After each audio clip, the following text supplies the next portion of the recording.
Mais la réalité, c'est que nous vivons dans un environnement, en particulier depuis les années 1970, où le capitalisme américain a vu la fin de sa période exceptionnelle. Qu'est-ce que je veux dire par là? La Seconde Guerre mondiale a détruit tous les systèmes capitalistes dans le monde, à l'exception des États-Unis. Les Britanniques ont été anéantis, les Allemands ont été anéantis, les Japonais ont été anéantis. Leurs usines étaient en grande partie détruites, leur classe ouvrière décimée par la guerre. C'étaient des pays dont le capitalisme les avait menés au bord du désastre à une seule exception près. Si l'on met de côté un instant l'attaque de Pearl Harbor, il n'y a pas eu de guerre sur le territoire américain, à l'exception de cet événement. Nos infrastructures ferroviaires étaient intactes, nos ports n'avaient subi aucun dommage. Notre classe ouvrière avait été remise au travail par la guerre. Nous en sommes sortis avec une situation très profitable. 1945-1975, 30 ans spéciaux. Dès les années 70, la belle époque était finie. Les Japonais étaient de retour, les Allemands également. C'est pour ça que nous conduisons tous des voitures allemandes et japonaises, n'est-ce pas? Et tout s'est enchaîné à ce moment-là, non? Et le capitalisme américain s'est retrouvé en compétition, n'étant plus aux commandes, n'étant plus la société dominante qui exerçait un contrôle total sur tout. Il a commencé à faire face à de véritables concurrents. Je tiens à vous dire à tous qu'à ce moment-là, les capitalistes ont fait ce qu'ils font toujours, mais avec plus d'ardeur. Ils devaient trouver un moyen de rivaliser. Et donc, ils s'en sont pris à leur classe ouvrière. Ils se sont vraiment attelés à briser les syndicats et ils ont fait du très bon travail. Ils se sont vraiment attelés à écraser leurs concurrents s'ils le pouvaient, à les soumettre s'ils le pouvaient. Et quand ils ne pouvaient pas les battre, ils se sont joints à eux. Qu'est-ce que ça voulait dire? Ils ont délocalisé les usines vers là où la main-d'œuvre était moins chère, où d'autres pouvaient faire le travail. C'est le début de ce que nous appelions la désindustrialisation des États-Unis, la fin de la Nouvelle-Angleterre comme pôle industriel, la fin du Midwest comme pôle industriel, le déplacement de ce qui restait vers le sud-ouest, le sud, la Californie, car ils pouvaient y faire plus de bénéfices que dans le cœur du pays qui était politiquement organisé par la classe ouvrière pour leur compliquer un peu la tâche. Ainsi débute ce que j'ai décrit avec le COVID, et le Covid en est en quelque sorte l'étape finale, mais cela se passait déjà depuis des décennies avant. C'est pourquoi les Américains se sentent sous pression, stressés. Il n'y a jamais tout à fait assez d'argent. Dans les années 70, ils ont fait le pire, ce qui est le plus tragique. Ils ont cessé d'augmenter les salaires. Avant cela, ils faisaient tellement de bénéfices qu'ils pouvaient en reverser un peu aux travailleurs. Cela s'est arrêté dans les années 70. Pour ceux qui l'ignorent, le salaire réel, ce qu'une heure de labeur vous permet d'acquérir, n'est guère plus grand aujourd'hui qu'il ne l'était en 1978. Incroyable. Pendant les 40 années qui ont suivi, les travailleurs sont devenus plus productifs en Amérique. Et être plus productif signifie qu'en une heure, le travailleur moyen donnait plus de production à l'employeur chaque année. Cependant, l'employeur, celui qui verse le salaire, a offert la même chose aux travailleurs. Ce que le travailleur donne à l'employeur augmente, ce qu'il reçoit reste pareil. Pas besoin d'être un génie pour comprendre, bien sûr, que les riches s'enrichissent. C'est eux qui profitent de la croissance, pas la classe ouvrière. Cependant, puisque nous ne les avons pas organisés à ce moment-là, puisque cette histoire ne leur a pas été expliquée et qu'il n'y avait pas d'organisation pour coordonner tout cela, les travailleurs américains ont considéré que c'était leur propre problème. Pas ce développement social, pas cette réalité économique. Vous savez ce qu'ils ont fait, c'est vraiment tragique. Ils ont travaillé davantage d'heures. Vous savez, si vous n'êtes plus payé plus à l'heure comme autrefois, eh bien, vous devez travailler plus d'heures. Les hommes de la famille ont fait plus d'heures. Si les femmes quittaient la maison pour un emploi rémunéré, elles ont commencé à le faire en nombre record. Oui, On a pu nommer cela la libération des femmes, et il y avait une part de cela, mais c'était avant tout une nécessité budgétaire. Ils ont alors fait quelque chose, et si vous avez de la compassion, c'est votre moment. La classe ouvrière américaine a tenté de conserver son niveau de vie en hausse au cours du siècle précédent, mais les salaires ne le permettaient plus. Les salaires ne le couvraient plus, ils ne suffisaient plus. Alors, ils ont fait ce que nous savons tous. Ils sont devenus des pionniers d'un nouveau genre. Ils ont emprunté plus d'argent que n'importe quelle autre classe ouvrière dans l'histoire du monde entier n'en a jamais emprunté. De l'argent pour votre prêt immobilier, pour votre maison, de l'argent pour acheter votre voiture à temps, de l'argent sur votre carte de crédit pour acheter la bouteille d'eau à l'épicerie du quartier. Enfin, ces 30 dernières années, la dette étudiante. Je veux dire, nous sommes une société qui vit dans le fantasme que tout va bien se passer. L'année 2008 a été un véritable signal d'alarme.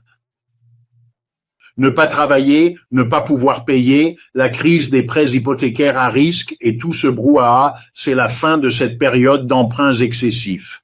Sans vouloir généraliser, nous ne sommes pas tous pareils, mais nous partageons des choses. Et ce que nous partageons est très important, ça doit être clair. Nous sommes des salariés, nous sommes les exécutants dans l'entreprise capitaliste. Dans mon travail, j'insiste sur le fait que nous imaginons nous être débarrassés des rois et monarchies il y a des siècles. C'est en partie vrai, mais les monarques nous ont joué un sale tour. Quand nous les avons évincés de la politique, ils se sont subtilement faufilés au-delà de la ligne de partage et sont devenus des PDG dans le monde des affaires.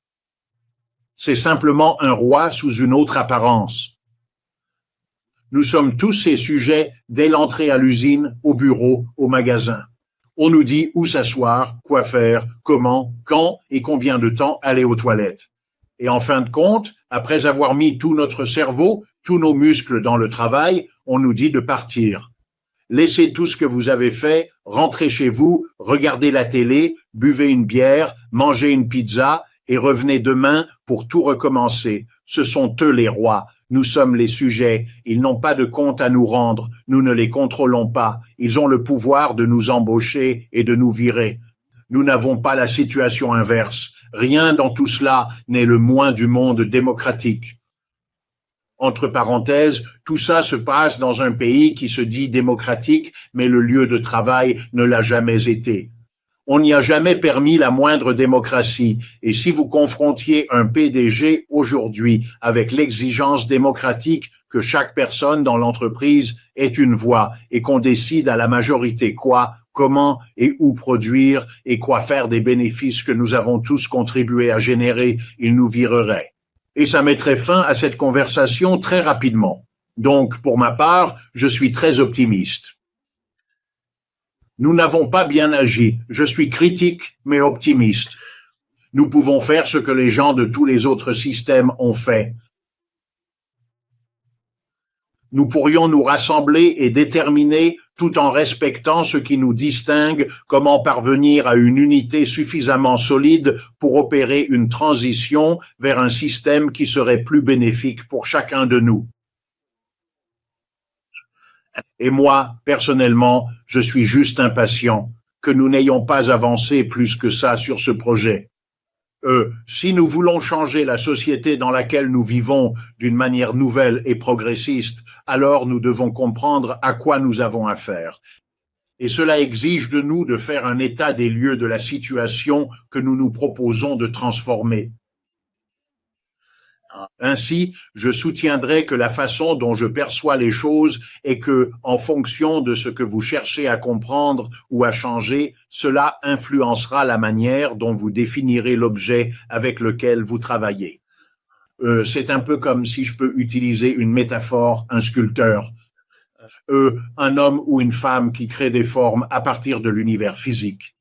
Mais que vous travaillez avec de l'argile ou que vous travaillez avec un type spécial de plastique ou que vous travaillez avec de la glace, je veux dire toutes les différentes choses que les sculpteurs ont utilisées, eh bien, ça affecte la façon dont ils abordent leur travail, ce à quoi ils ont affaire, et ils doivent en venir à comprendre pleinement ce qu'est ce médium.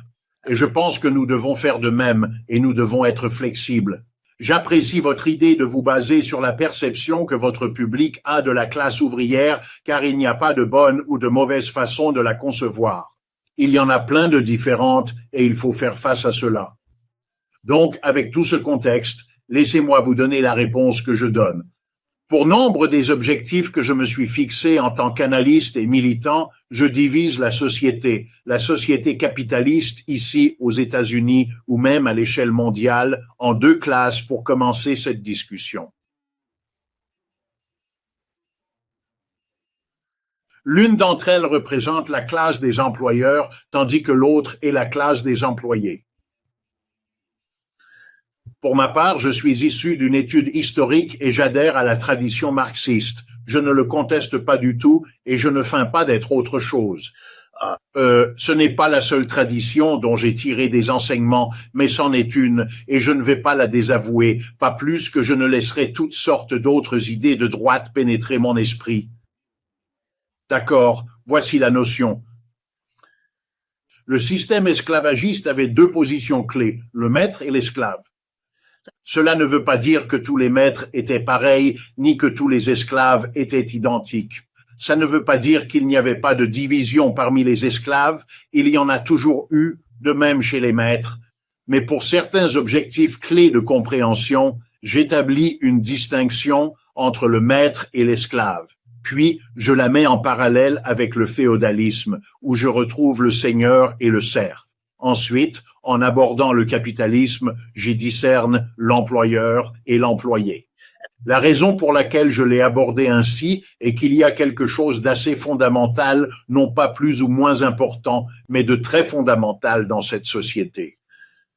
Le maître est aux commandes, n'est-ce pas? C'est lui qui prend les décisions les plus importantes.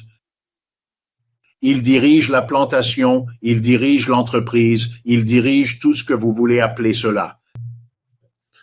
Et de même le seigneur du domaine féodal en féodalisme. Le serf occupe sa propre position, mais il est clair que celle-ci est une position subordonnée.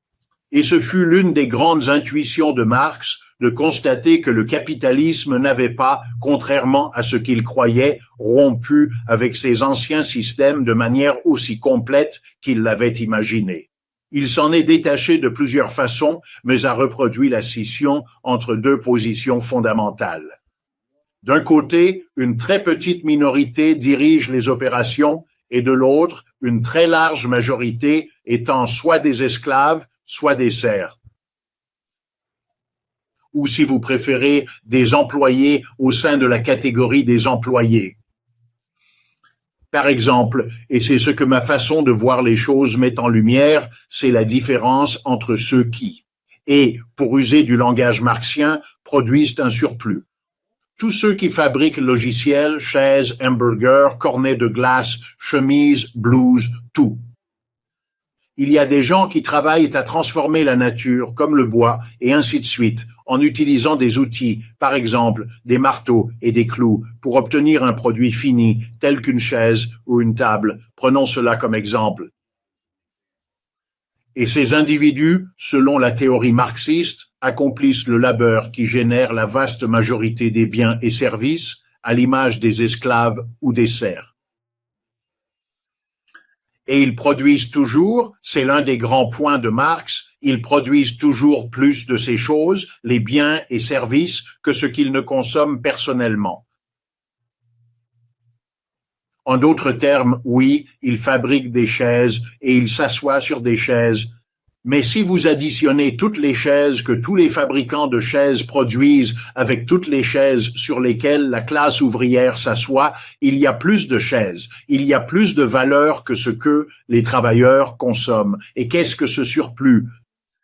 C'est le revenu des personnes au sommet, la classe des employeurs qui sont dans cette activité, comme ils vous le diront eux-mêmes, pour gagner de l'argent et en retirer plus que ce qu'ils ont misé. Il n'y a pas de magie ici. Ils n'ont pas encore surmonté les lois de la thermodynamique, mais ils comprennent bien qu'on ne retire pas plus que ce qu'on y investit. Alors, que s'est-il passé exactement? Comment? Eh bien, ils ne retirent pas plus que ce qu'ils investissent. Ce qu'ils en retirent, c'est ce qu'ils ont mis dedans, matières premières, travailleurs, technologie. Ils obtiennent ce que ces éléments peuvent produire. Mais ce qu'ils peuvent produire dépasse ce qu'ils reversent à leurs employés en guise de rémunération, et c'est ce surplus qu'ils qualifient volontiers de bénéfice qui motive leur activité commerciale. Ils souhaitent en tirer plus de cette situation, ce qu'ils font, et c'est la raison pour laquelle ils constituent la classe des employeurs. C'est pourquoi ils sont en position de décider quand il est rentable d'embaucher quelqu'un et quand ça ne l'est pas. Le confinement dû au COVID d'1 an et demi en gros a signifié des choses très différentes dans cette société. De nombreux Américains le réalisent et sont très en colère. Quand on a passé la semaine dernière à regarder comment M. Bezos et M. Branson se faisaient concurrence pour dépenser leurs milliards dans une course à l'espace alors qu'il y avait des masses de sans-abri, de gens affamés, je veux dire, on ne pouvait pas faire plus indécent.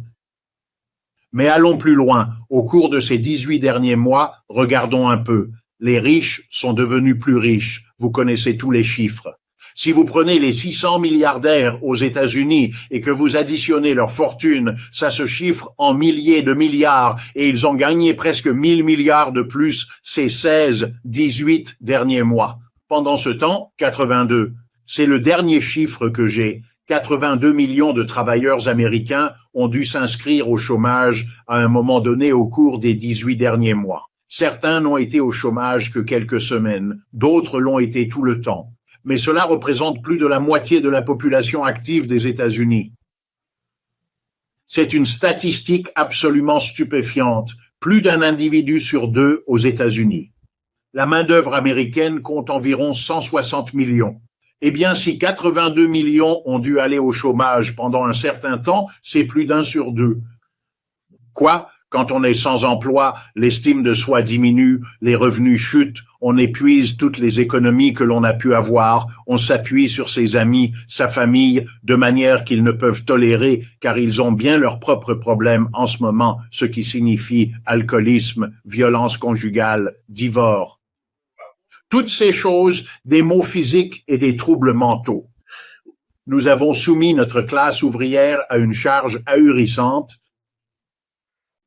sous prétexte que nous traversons tous ensemble la période du Covid. C'est comme si nous unifions tous l'Europe. C'était des balivernes. Certains en profitent pour gagner de l'argent, d'autres y perdent la chemise. Mais il y a une autre dimension. Durant cette période de 18 mois, toutes les entreprises des États-Unis y ont discerné une opportunité. Elles n'ont pas toutes pu en tirer parti, mais beaucoup l'ont fait. Elles ont commencé à repenser, sous une forte pression, leur façon de fonctionner. Elles perdaient de l'argent. On ne fait pas de bénéfices si les employés ne sont pas là. S'ils ne peuvent pas venir travailler car malades, par peur d'être contaminés ou en raison d'un confinement, les capitalistes ont appris ou réappris que sans travailleurs, même avec des machines et une technologie de pointe, on n'a rien. Sans travailleurs, pas de bénéfices. Maintenant, ils peuvent rouvrir, mais ils ont appris quelque chose. Si nous voulons regagner les bénéfices que nous n'avons pas perçus pendant 18 mois, il va nous falloir obtenir davantage de ce que nous faisons à présent, et ils ont analysé la situation, car ils ne sont pas sots, et ils ont recruté du personnel. Certains de mes étudiants travaillent pour ces entreprises, c'est comme ça que je sais. Voici ce qu'ils ont accompli. Je vais vous illustrer cela par un bref exemple. Voyez-vous, au sein de ce département, nous disposions de 5 employés, mais si nous réorganisons légèrement les choses, nous en rappellerons 4 et non 5. Nous parviendrons à accomplir ce travail avec 4 salaires, pas 5 personnes. Et savez-vous comment cela se manifeste? Il y a une statistique que le gouvernement tient et qui est hors de tout classement. C'est la statistique des départs volontaires. Les travailleurs sont rappelés à leur poste de travail. Parfois, ils le perçoivent d'emblée, mais d'autres fois, cela prend plusieurs jours, voire quelques semaines. Et figurez-vous, ils prennent conscience de la situation. Non seulement ils ont été floués durant cette pandémie de Covid, mais ils sont sur le point d'être lésés pour le reste de leur existence, car ils ne perçoivent plus la rémunération qu'ils avaient auparavant, ni les mêmes bénéfices, ou bien ils sont contraints de travailler davantage qu'avant, sans aucune compensation supplémentaire. Et leur réponse, c'est « je démissionne », parce que les chiffres des démissions crèvent le plafond. Pour nous, cela devrait représenter une opportunité exceptionnelle, car ce sont les travailleurs qui ripostent. Il est difficile de quitter son emploi, personne ne désire démissionner. Mais vous êtes tellement en colère. Vous comprenez, même si ce n'est que dans la petite perspective personnelle de ce que vous voyez, ce qu'on est en train de vous faire. Vous êtes en train de vous faire arnaquer. À mon avis, et c'est nouveau, je n'y avais pas pensé avant ces 2 dernières années, j'ai toujours remarqué que le capitalisme a une énorme résilience. Je l'admire. Il a traversé un grand nombre de moments extrêmement difficiles et a su trouver les moyens de survivre et même de se développer. Et j'ai souvent compris qu'il y a une sortie. Si ça arrive, ça peut s'arranger. Si. Mais je dois vous dire, en tant qu'économiste professionnel, ce que je suis, j'ai enseigné l'économie toute ma vie, je ne vois pas d'issue. Vraiment pas. Et pour moi, je ne sais pas pourquoi, je la cherche. Je ne veux pas, vous savez, dire que les choses sont, si je peux voir une issue. Mais je ne peux pas. Les problèmes des États-Unis ont été repoussés à plus tard si longtemps ils se sont accumulés. On le voit partout autour de nous, que ce soit dans la suprématie blanche ou dans des emplois sans avenir, ou cette incroyable inégalité que nous ne cessons d'empirer. Le système il n'est même pas capable de résoudre les problèmes qu'il identifie, et encore moins ceux qu'il ne voit pas du tout. Donc, pour ma part, je pense que j'assiste à... En fin de compte, les États-Unis sont l'un des pays les plus riches de la planète. Nous avons l'un des systèmes médicaux les plus développés au monde. Et nous sommes numéro 1 pour le nombre de morts du Covid. C'est un niveau d'échec d'une portée historique qui marque véritablement son époque. Les gens qui regarderont en arrière et demanderont quand le système féodal en Europe, qui a duré 1000 ans, a-t-il pris fin? Et la réponse à laquelle la plupart arrivent, c'est qu'ils pointent quelque chose qui s'est passé au XIIIe et XIVe siècle, que nous appelons maintenant la peste noire, la peste bubonique. C'était une pandémie comme celle que nous venons de traverser, en pire, mais comme celle que nous venons de traverser. Et je commence à me demander, et je ne suis pas le seul, si ce niveau d'échec face à l'adversité ne sera pas, en réalité, ce que les historiens retiendront comme le signal que quelque chose de fondamentalement problématique existe ici. Nous avons les gens pour le travail et les usines pour fabriquer les tests, les masques, les respirateurs, tout. Nous en avons les moyens, mais notre système en est incapable de la même manière que nous avons tout le travail nécessaire à effectuer dans notre société, ce qui pourrait créer de bons emplois pour tous les chômeurs dès demain. Nous pouvons tous lister ce dont nous avons besoin, nous sauver de l'autodestruction planétaire, écologiser ce pays, faire quelque chose pour les personnes âgées au lieu de les laisser dans des maisons de retraite aux soins médiocres. Allons, nous savons ce qui doit être fait, nous avons les gens qui veulent travailler, nous avons le travail à faire et nous avons les outils et l'équipement. La Réserve fédérale tient un registre, ce qu'on appelle l'utilisation des capacités de production, c'est le nom. Et cela mesure combien de nos outils, équipements, usines, quelle proportion est utilisée pour la production et ce qui reste à l'arrêt à prendre la rouille et la poussière. Environ 20 à 25% prennent la rouille et la poussière. Pourquoi est-ce que je vous en parle? Nous avons l'équipement, les outils, les usines, les travailleurs désireux de travailler et le travail qui doit être accompli. Pourtant, ce système ne peut pas tout concilier, car s'il n'y a pas de bénéfice, rien ne se passe. Nous sommes pris en otage.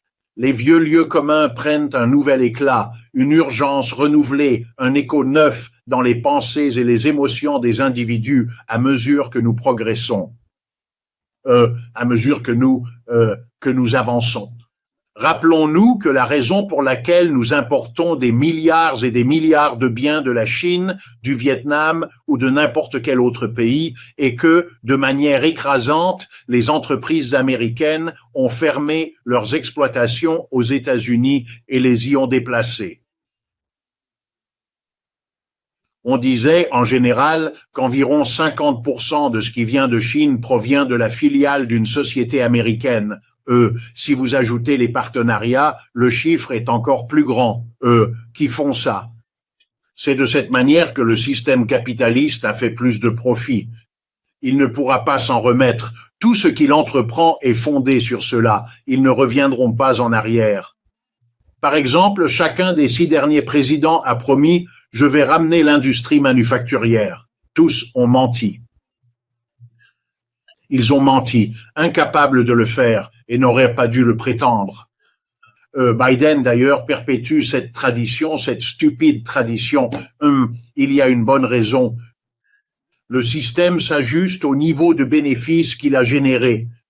Il a accru sa rentabilité ces 30 à 40 dernières années par la mondialisation, en délocalisant les emplois, en embauchant des immigrés sous-payés et surtout par l'automatisation, l'informatisation et la robotisation. Ils ne reviendront pas en arrière.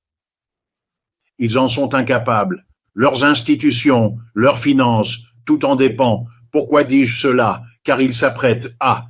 Si des emplois sont offerts à la majorité des Américains, ce seront ce que David Graeber a qualifié d'emplois à la con. Ils vont leur offrir des emplois consistant à brasser de l'air, des postes dans la restauration rapide ou l'aide aux personnes âgées sans les rémunérer convenablement et sans se préoccuper réellement de la qualité des soins prodigués au sein de ces institutions. Je m'attends à ce que nous voyions et entendions des rapports sur des conditions innommables dans les établissements de soins pour ces anciennes générations. Je veux dire, une véritable laideur se dévoile devant nous, une laideur qui, regardez, les gens ont été choqués quand Monsieur Trump a enfermé des enfants d'immigrés dans des cages à notre frontière sud, mais ce n'est qu'un symptôme que c'est désormais tolérable. Vous habituez une société à rejeter la faute sur les victimes qui constituent une part croissante de notre population. C'est pourquoi je ne vois aucune échappatoire. Parce que dans les périodes précédentes, les États-Unis n'avaient pas de concurrents. Je ne souhaite pas alarmer les gens, mais la République populaire de Chine constitue un adversaire très sérieux. Pas sur le plan militaire, et qui sait, cela pourrait anéantir notre planète, mais à tous les autres égards, ils ont trouvé le moyen de croître économiquement bien plus vite que ce pays. Ils ont cru à un rythme 3 fois supérieur à celui des États-Unis ces 40 dernières années. Je veux dire, et avec ça vient l'influence politique. Ils ont géré cette crise médicale du Covid bien mieux que nous, avec une population 4 fois plus importante et un pays plus pauvre au départ. Vous ne pouvez pas maintenir cette combine indéfiniment. Et je pense que ce que les Américains doivent comprendre, c'est le passage d'un emploi régulier à un petit boulot, le fait de devoir cumuler 3 emplois et jongler entre eux chaque semaine, considéré comme la norme pour une nouvelle génération. Ce sont tous les signes d'une pression croissante, sur la classe ouvrière de ce pays. Nous n'allons plus être là à regarder le reste du monde dans notre émission de géographie à la télé pour voir à quel point ils ont moins que nous. Nous entrons là où ils ont toujours été, et cela représente une difficulté terrible. Regardez la situation des Britanniques. Ils ne peuvent toujours pas accepter de ne plus avoir d'empire, mais la réalité de la classe ouvrière britannique est désormais un désastre, et c'est exactement ce que la classe ouvrière américaine rencontre. Êtes-vous vraiment prêt à voir la situation se dégrader petit à petit? Maintenant, vous avez perdu votre emploi. Maintenant, les prix augmentent trop. Maintenant, vous devez courir encore plus pour votre petit boulot. Vous n'aurez plus d'assurance pour ça ou pour Vous savez, vous êtes attaqué sur 100 points différents. À un certain point, seul un mouvement de classe parviendra à résoudre votre problème. Ce sont des problèmes sociaux. Les Américains les vivent encore comme s'il s'agissait de problèmes individuels.